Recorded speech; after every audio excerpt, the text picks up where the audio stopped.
This is Samaya, Kyle, Alexander, and Maddie. What do these young adults have in common? Other than being relatively of the same age group, there's nothing that the naked eye can tell. They're all different races, ethnicities, and even different genders. So, what do these young adults have in common, you may ask? Unfortunately, each of these young adults have been severely hospitalized due to lung failure associated with e-cig and vape addictions. E-cig and vape were created in the 1960s and became extremely popular in the years 2000 to current.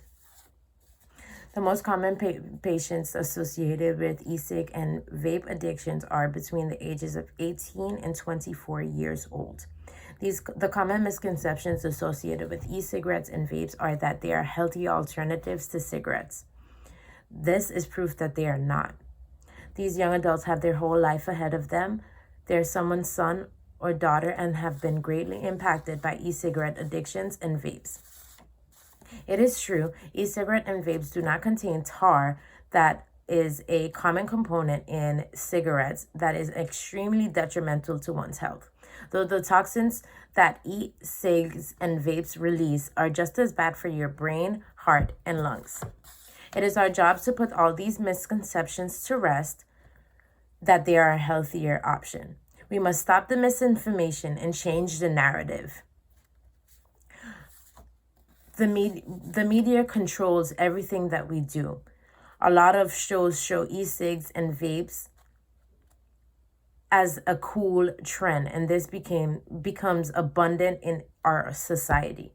According to studies, WebMD research links nicotine products to a higher risk for heart disease. Studies show that e-cigs and vapes are just as detrimental to your body as regular cigarettes because of the toxins that are being released and the addictive nature of them. The contents of e-cigarettes are as follows: nicotine, hydrogen cyanide, formaldehyde, lead, and so on. Some of these same components are associated in e-cigs and vape, like lead, chromium, nicotine, glycerin, and glycerol. These studies are found from the American Lung Association. E-cigs and vapes have heavily impacted long-term effects on your heart. According to the Daily Mail, scientists found that inhaling nicotine vapor damages the blood vessel, raising the risk of heart disease. Also, according to the Time Journal, e-cigs and vapes can have as much nicotine as a pack of cigarettes. Also, it states the limited treatments that are associated with e-cig and vape addictions. The first step is to stop all misconception. Daily Mail also shows that studies have shown that e-cigs vapes can lead to lung failure and asthma. This is incredibly evident in Samaya's, Kyle's, Alex, and Maddie's case. They all suffered severe lung damage due to e-cig and vape addictions. Although cigarettes components make cigarettes really detrimental, these are not healthier alternatives. Our compliance with the narratives that are killing these young adults that are increasingly subjected to e-cig and vape addictions. It is our job to put all these misconceptions to rest and stop the misinformation that these are healthier options. This will also incite treatments plans for addicted users of e-cigs and vapes. It will also stop younger adults from making the same mistakes. The media controls each one of us, and it's proven that shows and movies and commercials that show e-cigs and vapes as trends become evident in today's society. Young adults are very naive and easily influences between the ages of 18 and 24.